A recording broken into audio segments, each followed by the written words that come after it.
Let's start with MySoxSummer. How worried about you that Grady's still around? Maybe potentially he's going to be on the bench, a coach, or maybe he's going to be the front office or whatever. But seemingly he's going to stay. We don't know where yet. Maybe we'll find out even tomorrow. Are you worried about this in any capacity? Well, so we don't know, right? It's not for sure he's going to be there. Allegedly, there was a deal made that he would be on the team or be in the organization team, if he took it, right? So I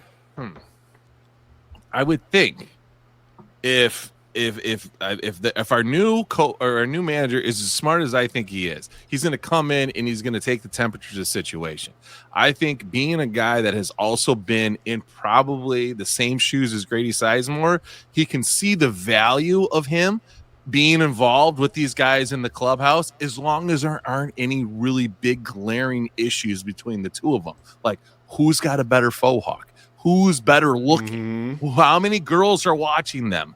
How hot is your wife versus my wife? Like, these things could really sour the relationship. But as far as baseball, acumen and stuff, I don't think there's a reason you shouldn't have Grady Sizemore there. He seemed to have good vibes. I don't think it translated to wins, but I also don't think that you're going to get wins with what he was given. He was given a pile of clay and said, make me the Taj Mahal.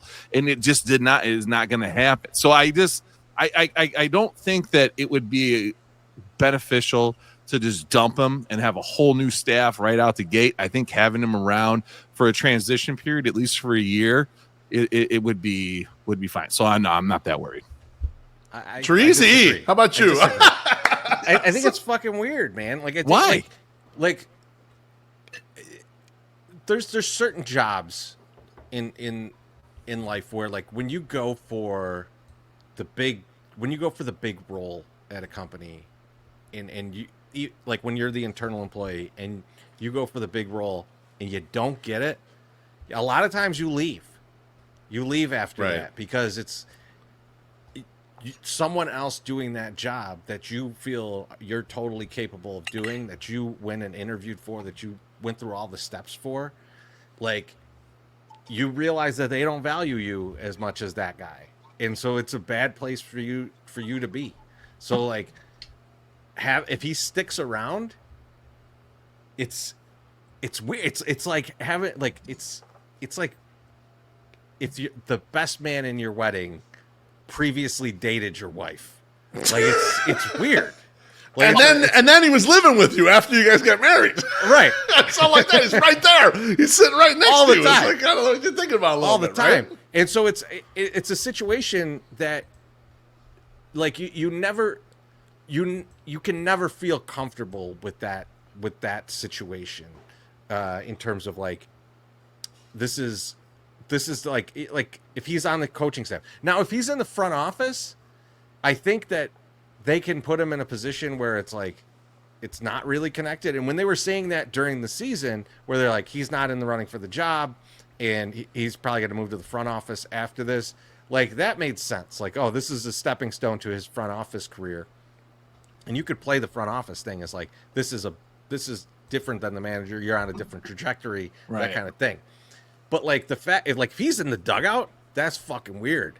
And, like, I don't think it's good. Like, I don't think it's good to have a situation like that in the dugout. Like, the first time that something's going bad and they go to Grady for a comment and he says something that Will didn't want to be out, or Will doesn't like how he said it, that's a huge ass problem.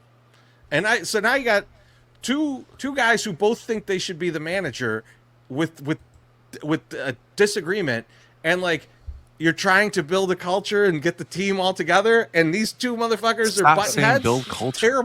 Terrible way.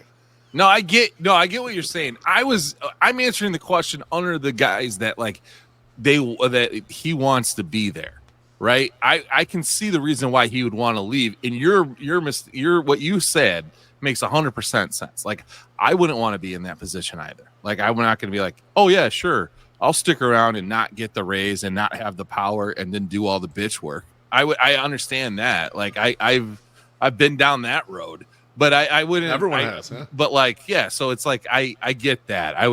He should probably want to leave. I was just going under the guys that, like, he's there are you worried about it if he's there? I wouldn't be worried. I kind of agree with Chorizy. If I were Will Venable, I would be worried about it. And some of the points you brought up in your initial thing, MSS, the players loved him.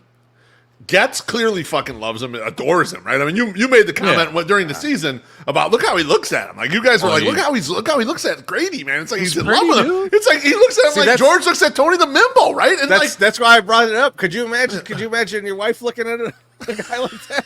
Dude. Be like, we got to move to a different country than this guy.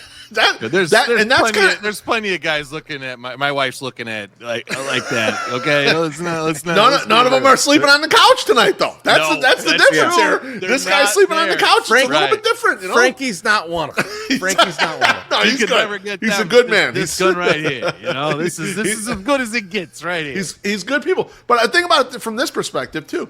So you know that Grady's already tight with Getz. Now let's say you're not threatened by Grady per se, with regards to some of the stuff we're talking about, and that he already has relationships with the players and wanted the job or whatever. The other issue you potentially have here is that he'd be a mole in your operation. He might be feeding Getz things you don't want Getz to know, because as a manager, there's things you're going to want to keep with your employees. Yeah, it's going to be like Daryl Boston. Yeah, exactly. Kenny had his man in there. Taking the shit. and Daryl Boston's in there and feeding information to Kenny for years and years and years, right? That's how he never lost his job and stayed in there. Yeah. And Chorizy, you manage people, and I managed people for a lot of years. There's shit I tell my people I do not want my boss to hear, okay? And it's just a managerial tactics, right, that I know I can use that I don't necessarily want him to hear me say. Now, I don't do anything underhanded, but language can get construed, you know? Listen here. There is a level of you want some trust that does not get up to that office. And if there's a guy in there who maybe is very close with the GM, you don't know if you can trust the person if they can hang on to the information. It's just some good points. I think it's just weird. I think it's gonna be an awkward situation, and I think the media will exacerbate it, right? Because the media is going to go to both of them for comments. Yep. They're gonna and then podcasts like us are going to go like, one motherfucker saying this, one motherfucker saying that. Right. They're not on the same page. It's not coming together. Andrew Vaughn's still playing first base. Everything's wrong.